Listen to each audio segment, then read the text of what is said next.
Hi, All right, you're hello. all set. You hear me, right? We can hear you Okay. and see you. Yeah. So we're gonna start with the pre-submitted Mask or question. non-mask? You can take it off if you like. Okay.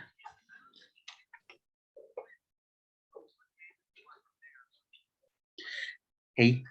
Okay, so we'll start with the pre-submitted questions. The first one comes from Inven Global's Nick.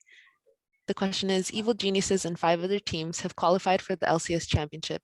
Of the 4 bottom teams, which 2 do you think are most likely to qualify for postseason? And do you know which teams are at the bottom? It's Golden Guardians, FlyQuest, CLG, and what's the fourth? Immortals. Immortals. I mean, it's Immortals, and then the other one is Coinflip. I don't know which one, but I'd say Immortals will make it. The other one was the most wins. I guess it's FlyQuest right now. But I think between FlyQuest and Golden Guardians, I'd say, yeah. Probably Golden Guardians. Okay, cool. So that's it for the pre-submitted questions. If anyone else has another question, please raise your hand and I'll call your name. Faisal, you can go. Hello, Jiizuke. Hey. Beginning of the split, you had a change in the bot lane with Danny coming up directly from amateur. I was just wondering, as somebody who's played with him and seen his development from the beginning of the split to now, like, what has it been like playing with him? What's it been like seeing his development? I think it's just the classic experience you have with a rookie. Just I think he's enjoying himself right now. He just focus on his mechanics and just try his best to adapt to the style that we had before. And I mean, to me, if I had to make comparison, is like myself in 2018. I remember when I was a rookie, I didn't really allow myself to an opinion since until 6-7 months, because I have so many experienced players in my team. Well, not many, but Cabo Yamato mainly, and they are teaching me how to play the game, right? So it's I shouldn't talk about macro with them until I develop an idea.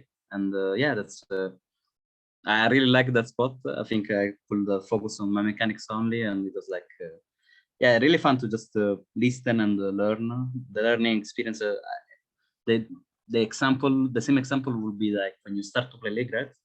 And then you just learn every day. That's I guess what Aruk is going through right now as well. And yeah, I like the spot. It's just very fun to go through.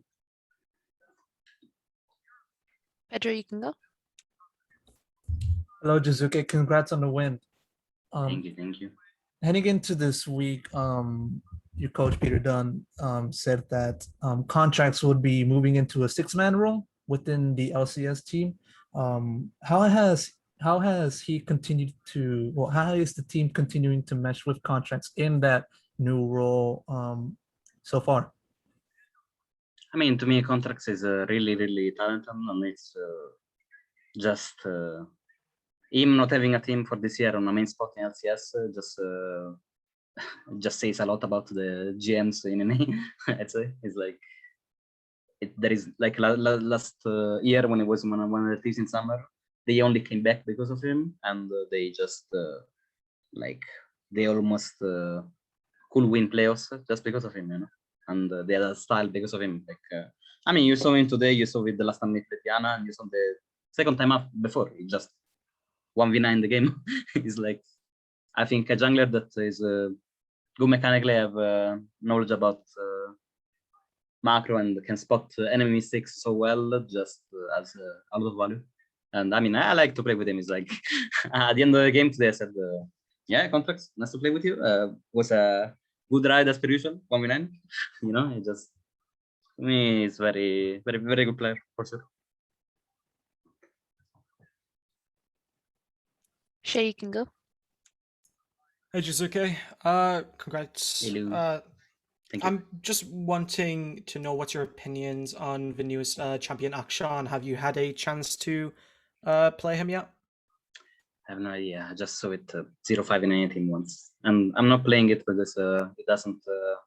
Well, if I can't play it in LCS, then there is no reason to practice it for now. Yeah. So I have no idea. Sorry.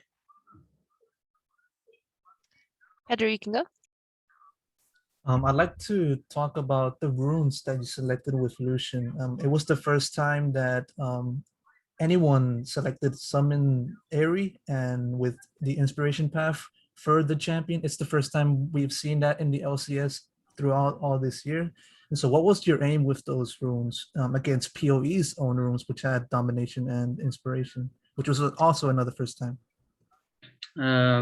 Well, to explain, well, Syndra domination is, I mean, if you, some Syndra go electric with solution because it's just good for the matchup. Phase Rush doesn't do much for the matchup, just scaling, I guess.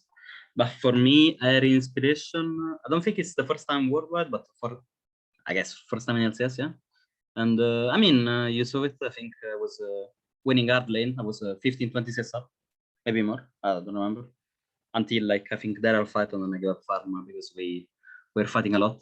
And between swaps and everything, you lose farm. I don't know, just the Eclipse build, it's very powerful to me. The Eclipse Muraman and then Last Whisper, like every item you scale really well and your Kalin does insane damage. I think you saw as well the game before this, you saw Perks adaptation. You went Gale Force, Last Whisper, Collector, and with Collector you saw the Kalin damage does insane damage. The fourth item is questionable, even Portal Reminder, because they didn't have Alien reduction, but I think, yeah, I mean, you can see that on this champion legend, there are 10 builds you can go. Like, you don't have to go Gale Force or Kraken Slayer every game, you know? Yeah, I think at one point people will just build a shield bow with sand, that build the tank build you see on Kalista and whatever, you know? I don't know. You can build anything, I think. Shay, you can go. Earlier today, someone asked Perks who they think. Someone asked Perks what he thought was the most underrated mid laner in the LCS, to which he said you. But goes on to say that the reason you're overlooked a lot and, you know, people don't really give you enough recognition is because you tend to end in games with some of your picks of a way of a style you play. Do you have any response to that?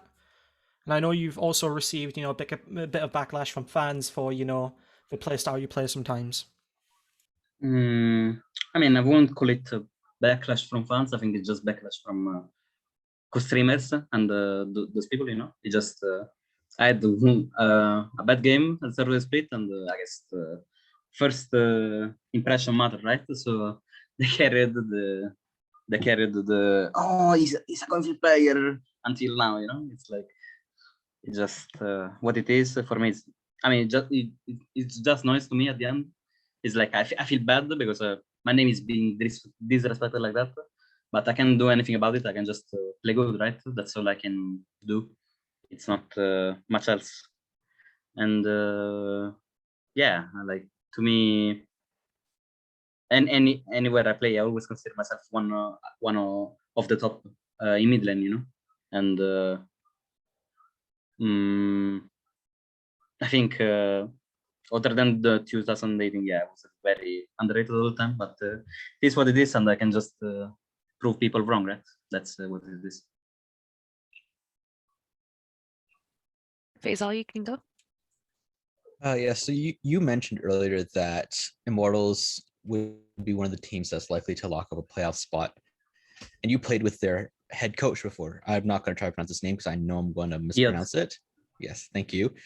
What do you think he can bring to the table for the team to help propel them into playoffs and hopefully have a good performance? Well, the last time, to give you some insight on Giotto, he came from basketball background, and when I started coaching, to me, he had maybe 1 year experience, and him and Attila, the ID for Vitality, worked together. And to me, like at the time, he didn't have much knowledge in game, but to me, that coach was the best coach I could have at that time, because I think I learned the first time what a coach, when you don't have knowledge of what a coach should do. And I think he was a really good mental coach, and just like, I won't call it life coach, but he's like, he just knew what the problems were and how to fix them, and just how to say, like, I think him and Yamato Kano were the best at doing this, but like basically make the players feel as comfortable as they can when they play on stage, and just make themselves feel no pressure, you know. Like if there is a especially outside problems from the org or whatever, just take care of them. Yamato was way better in this than Giotto, but I think Giotto was the first time that someone did this to me, and I felt like it had so much value. And yeah, at the time we didn't have much knowledge of the game, but just because he was not born into this game. But I think by now, yeah, he coached for 4 years. So if he mixed it up, then he must be a really, really good coach. And I'm a bit sad for him right now because they were doing so well and stuff, and then now they went on a slump. They're losing a bit of games. Like I remember before we started the split, we were 1 win off. Now we're like maybe 7 or something.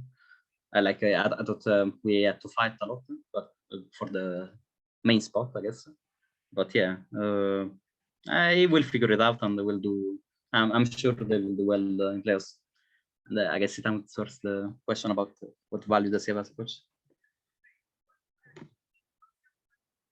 Okay, thank you. That completes the time for our Scrum. We appreciate you answering all of our questions, Jiizuke. Okay, Enjoy thank the you for rest of your having me. day. Have a good day. Bye.